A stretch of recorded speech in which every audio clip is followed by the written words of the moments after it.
시청자 여러분 안녕하십니까? 전 세계 교회와 선교지 소식 전해드리는 CGN 월드뉴스 정은지입니다. 첫 번째 소식, 일본 CGNTV에서 보내온 소식부터 전해드립니다. 영국의 도시 캐직에서 시작된 복음주의 사경회 캐직 컨벤션. 그 정신을 이어받아 일본에서도 진행되고 있는데요. 올해 진행된 일본 캐직 컨벤션 청년 선교대회에선 일본의 크리스천 청년들을 깨우는 메시지가 선포됐습니다. 그 현장의 모습을 전해드립니다. 일본 캐직 컨벤션 청년 선교대회는 현장과 온라인 생중계로 동시에 개최됐습니다. 도쿄 신주쿠에 위치한 요도바시 교회에서 진행된 가운데 현장에는 교회 성도와 집회 관계자 소수의 인원만 참석했고 온라인으로도 여러 성도들이 참석했습니다. 먼저 여러 집회를 섬겨온 서드 플레이스 워십팀의 찬양 인도로 집회가 시작됐습니다. 이어 사람이 변할까를 주제로 토크쇼가 진행됐습니다. 토크쇼에는 미네노지로 목사와 함께 타카하시 코우이치 씨, 키노시타 이즈미 씨, 츠루타 유이 씨 등 3명의 청년이 참여해 무작위로 주어진 질문에 대한 서로의 이야기를 나눴습니다.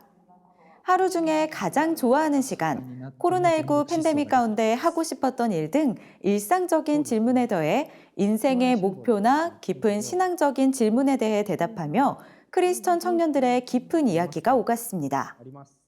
今までこういう正解っていうと、講談からお話を聞いていただく、語る一方だったので、でも今私たち、YouTube でもテレビでもお互いが話しているようなのを聞く場面が多くて、それが本当に神様からのメッセージを聞くための導入というか助けになるんじゃないかなと今回そうさせていただきました。 이번 일본 캐직 컨벤션 청년 선교대회에선 오기쿠보 영광교회의 이노우에 요시미 목사가 당신을 뛰어넘은 하나님의 크기란 제목의 말씀을 전했습니다. 이노우에 목사는 철이 들 무렵의 아이들이 교회에서 말씀을 들으며 하나님이 좋아하시거나 슬퍼하시는 것을 분별하고자 하는 것을 이야기했습니다. 그런 가운데 자신의 청년 시절을 돌아보며 본인의 생활이나 내면을 보고 하나님이 원하시는 것과 거리가 먼 것에 갈등을 느끼는 사람이 많을 것이라고 말했습니다. そうするとだんだんもうめんどくさくなってきて、神様、僕を自由にしてください。僕は自由に生きたいんです。そんな風に神様にぶつけてたように思います。でも、だからといって自分の好きなことをしていたとしても、勝手なことをやっていたとしても、それで満足だったかというと、いや、そうでもなかったなっていうふうに思うわけです。そこからの解決はただ一つだけです。それは私たちの信仰の基本に立ち返ることです。 이노우에 목사는 요한일서 1장 5절부터 7절의 말씀을 인용하며 지금 본인의 마음속에 보이지 않는 가만히 두고 싶은 추악한 죄가 있다면 예수님의 십자가 보혈 앞에 그것을 내어놓고 씻음받아 예수님의 힘을 믿으며 새로워지자고 권면했습니다. 또한 구체적으로 2가지 키워드를 강조했습니다. 하나는 머무르다는 말입니다. 이는 요한복음 15장에 나오는 포도나무와 가지 비유를 통해 볼 수 있습니다. 이노우에 목사는 예수님과 연결된다면 우리는 생명을 얻고 어떤 어려움과 마주하더라도 강하게 지켜주심을 알 수 있으며 한편으론 열매를 맺기 위해 불필요한 부분을 제거하는 것과 같이 죄와 같은 추한 부분은 예수님께서 제하시고 풍부한 열매를 맺길 바란다고 전했습니다. イエス様はですから私たちにつながっていてほしいとどれほど願っていらっしゃるか、私にはあなたが必要なんだと呼び続けてくださっているイエス様、なんと素晴らしいことでしょうか。私たちはこのイエス様にとどまってつながっていくものです。 나머지 하나의 키워드는 안에라는 말입니다. 이노우에 목사는 우리가 하나님의 사랑 안에 머무른다면 하나님도 우리 안에 머무르실 거라며 나뭇가지인 우리는 바깥으로 연결돼 있지만 안으로도 연결돼 있다고 말했습니다. ですから私たちの外側も内側も守られているということなんです。 이노우에 목사는 한 사람 한 사람이 예수님과 연결되고 예수님을 마음속에 모시며 이 혼돈의 시대에 하나님의 사명에 부응해 서로 격려해 가자고 말했습니다. 今の青年たちはまずクリスチャンホームがとても多いと思います。御言葉のうちで育ってきてますけれども、その中で御言葉に従えない部分、そういうものをまず持ってるんじゃないかなっていうふうに思います。自分自身がそうでした。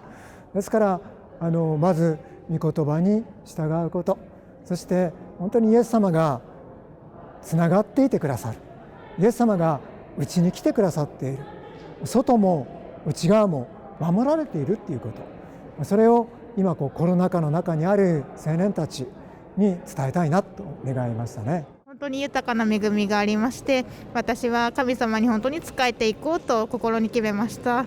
そんな数日を過ごさせていただきましたこと、本当に心から感謝申し上げます。この世界の状況下の中で改めて私たちが神様から愛されているってこと、その愛がどれほど大きなものかっていうのを改めてこの今の状況下を踏まえつつ今回メッセージを聞いて思わされました。 이번 일본 캐지 컨벤션 청년 선교대회를 통해 많은 일본 청년들이 헤아릴 수 없는 하나님의 은혜를 깨닫고 더욱 크게 쓰임받길 기대합니다. 이어서 CBN에서 보내온 소식 전해드립니다. 전쟁과 팬데믹, 식량 부족 등 세계적인 위기가 계속됨에 따라 많은 사람들이 다가올 일들을 염려합니다. 이런 상황 속 하나님의 섭리를 어떻게 찾을 수 있을까요? 킹덤 엠버시 인터내셔널의 조슈아 자일스 목사의 이야기를 들어봤습니다.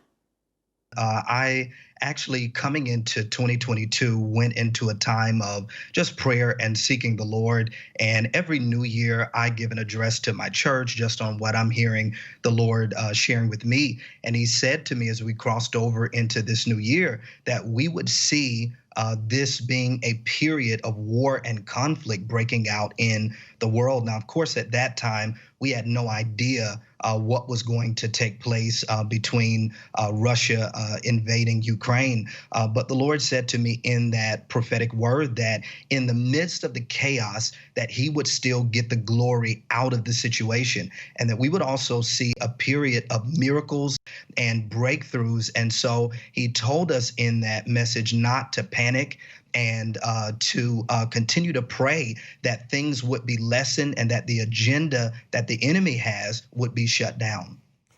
자일스 목사는 세계적인 갈등 상황이 계속될 수 있다고 말했습니다. The Lord gave me words coming into 2020 before we saw the pandemic, and many of the things that we're seeing now was actually in 2019, where the Lord began to speak to me about a decade of shortages and many different things that we would see unfold in the world that we'd never seen before. And he said to me for us to not lose hope in the midst of those things, so we can use biblical wisdom to prepare, but at the same time to put our faith and trust in him and know that we're going to see him provide for us and care for every one of our needs. And so that's what I'm standing on. And even as things continue to unfold within the world, I'm excited because I see God moving in the midst of it. 이런 상황 가운데 교회는 다가올 일들을 대비해야 한다고 말했습니다. There because I feel that there are many in the church that are not ready. I think some are being caught off guard, possibly due to prayerlessness. And I believe that this is an opportunity and even a crucial time for the body of Christ to return back to Jesus Christ and to begin to seek him more. And we must be prayed up because I believe that we're going to see pressure. And even in some areas, it's already unfolding where persecution has been placed on the church. But when we look in the book of Acts, we see that anytime pressure was placed on the church, they grew and expanded and multiplied. And so they became victorious no matter what they saw come against them. And I believe that that's the same thing that we're going to see today. So we can prepare by making sure that we're grounded in the Word of God, making sure that we're praying and staying connected to him. And that's the way that we're going to not only survive these times, but thrive in the midst of them. 끝으로 자일스 목사는 세계를 위해 기도했습니다. Father, we just ask for your guidance, for your wisdom. Father, we ask that you would give wisdom and guidance to our leaders, to the leader of this nation. We pray that you would also raise a hedge of protection around our country. And Lord, we pray that you would send help and a covering to those that are suffering in the midst of this war that's going on in Ukraine. Cover those people there. We pray for the body of Christ that's in those nations that have been praying and asking you to intervene. And so, Lord, we just know that if we put our trust in you, you're going to come through for us. And so we give you praise for victory in the situation. In Jesus' name, amen. 이스라엘과 중동 소식 전해드리는 인사이드 이스라엘입니다. 이스라엘에서 IS 추종자들에 의한 테러가 잇따르고 있습니다. 이에 이스라엘 경찰은 주요 도로에 검문소를 설치하고 유동인구가 많은 지역에 무장병력을 배치하는 등 전국에 최고 수준의 경계령을 내렸습니다. 최근 남부도시 베르샤바에서 아랍계 남성이 흉기를 휘둘러 4명이 숨졌습니다. 용의자는 베두인족으로 밝혀졌으며 2015년 IS에 가담하기 위해 시리아 입국을 시도한 혐의로 6년간 복역한 전력이 있는 것으로 전해졌습니다. 이에 이스라엘인들은 테러를 규탄하고 희생자들에게 조의를 표했습니다. 이스라엘이 우크라이나에 야전병원을 운영하며 피난민들에게 의료 서비스를 제공하고 있습니다. 폴란드 국경과 가까운 우크라이나 서부 지역에서 이스라엘 출신 의사들이 매일 환자들을 진료합니다. 이 야전병원은 이스라엘이 추진하는 인도주의 프로젝트의 일환입니다. Our mission is to make sure that Ukrainian people know they are not alone in this chaos. 야전병원에는 진료실을 비롯해 응급실, 분만실 등을 갖추고 있습니다. 우크라이나 출신 유대인들이 환영을 받으며 이스라엘로 입국하고 있습니다. 도착한 이들 가운데는 가족 없이 온 아이들도 있습니다. It's also fun to educate the children. They are very appreciative, very attentive, very loving. We are trying to give them the feeling of being at home and of fun.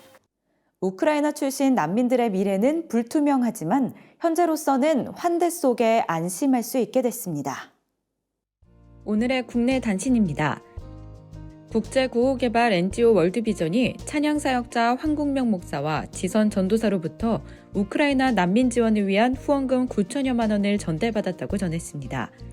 이번 후원금은 황국명 목사와 지선 전도사가 각각 진행한 특별 찬양 집회를 통해 모였습니다. 황국명 목사는 많은 구독자분들이 후원금을 모아주셔서 감사하다고 전했으며 지선 전도사는 앞으로도 월드비전 교회 협력 홍보대사로서 계속 소통하겠다고 전했습니다. 서울신학대학교가 우크라이나를 위한 후원금 1,000만 원을 주한 우크라이나 대사관에 전달했습니다. 후원금은 총학생회와 원우회의 캠페인을 통해 학생과 교수, 직원, 동문 등 학교 구성원들이 마련했습니다. 이에 대해 이고르 데니슈크 주한 우크라이나 대리대사는 서울신대 학생들의 마음을 우크라이나에 전하겠다며 감사의 뜻을 전했습니다. 대한민국 국가조찬기도회가 최근 대형 산불 피해를 입은 경상북도 울진군에 피해 복구와 이재민 지원을 위한 위문금 1억 원을 전달했습니다. 이에 대해 전창걸 울진군수는 국가조찬기도회의 후원이 큰 도움이 될 것이라며 감사의 뜻을 전했으며 이봉관 국가조찬기도회 회장은 따뜻한 사랑의 물결이 번져나가도록 후원과 봉사, 장학사업에 기여하겠다고 전했습니다. 글로벌 비전이 최근 산불 피해를 입은 강원도 강릉시와 동해시 이재민을 위한 긴급 구호 키트를 전달했습니다. 구호 키트에는 그릇과 수건 등의 생활용품이 포함됐습니다. 이에 대해 이상진 강원동 지역위원회 위원장은 갑작스러운 재난으로 힘든 시기를 보내고 있는 우리 이웃에게 위로와 보탬이 되길 바란다고 전했습니다. 사랑의 장기기증운동본부가 혈액투석 환자들을 위한 알콩달콩 캠페인의 일환으로 최근 제주 라파의 집에서 근력증진 운동 프로그램을 진행했다고 전했습니다. 스포츠 트레이너 아놀드 홍의 재능 기부로 진행됐으며 건강한 호흡법과 걷기 방법, 맨손 운동 등에 대한 교육이 진행됐습니다. 또한 장기기증운동본부는 환자들의 일상생활을 위한 소책자와 키트를 제공했습니다. 우리가 온전히 예수님과 연결되며 그 놀라운 사랑에 감사하는 삶이 되길 기대합니다. CGN 월드뉴스는 새로운 시대에 변치 않는 복음을 전하며 세상에 바로 서고자 하는 그리스도인들의 눈이 되겠습니다. 시청해 주셔서 감사드립니다.